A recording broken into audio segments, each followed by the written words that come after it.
Section 4. You will hear a talk on research in nanotechnology. First, you have some time to look at questions 31 to 40.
Now, listen carefully and answer questions 31 to 40.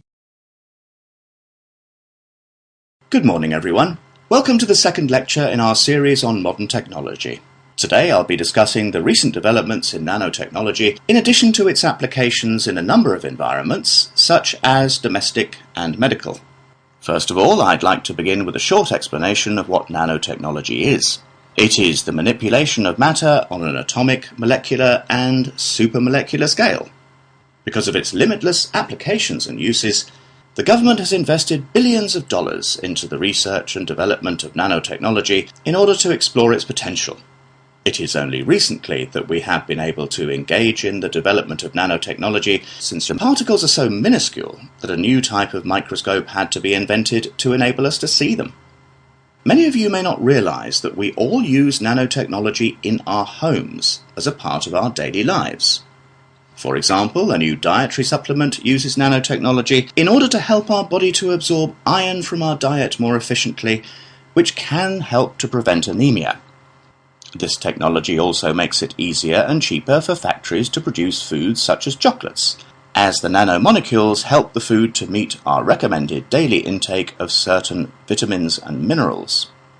This may sound odd, but in fact it just means that the food is healthier and cheaper and has increased flavour. Another application for nanotechnology is in the agriculture industry.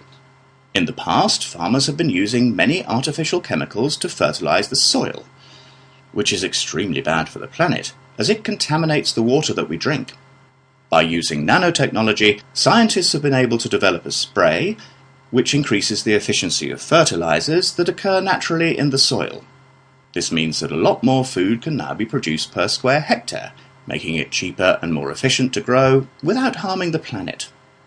One of the industries upon which nanotechnology has had the biggest impact is the production of pharmaceuticals.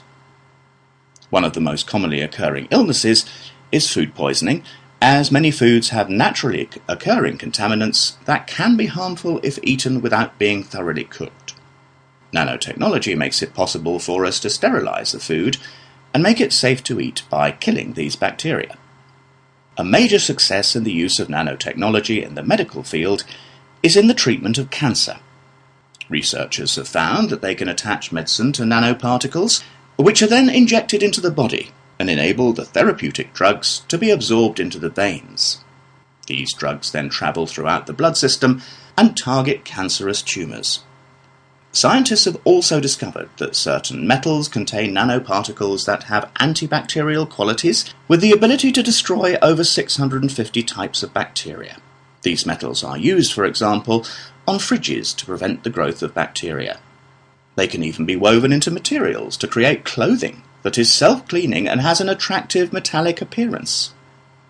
The most popular of these materials contains silver, which naturally has the strongest antibacterial qualities. These clothes have a special tag on them to show that they use nanotechnology, so keep a lookout for them next time you go shopping. Another observation made by some researchers showed that certain types of nanoparticles called splifferines can destroy fat tissues and therefore stimulate fat loss without the need for dieting or exercise. They are currently developing a supplement that can be ingested in order to help dieters with their weight loss programs.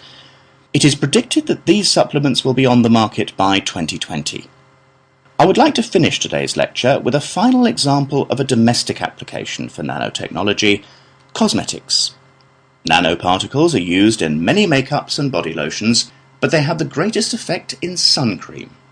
Ultraviolet rays given off by the sun are a serious cause of skin cancer, but the nanoparticles in sun cream protect the skin against the sun by blocking the ultraviolet radiation from entering the body. This is why you must always wear suntan lotion on the beach. Now, I'd be happy to answer any questions you may have. That is the end of section 4. You now have half a minute to check your answers.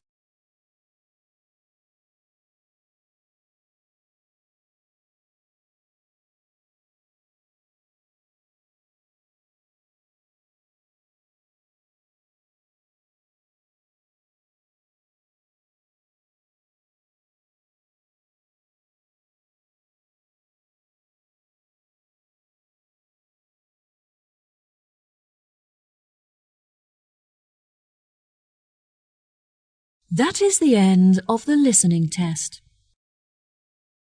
In the IELTS test, you will now have 10 minutes to transfer your answers to the answer sheet.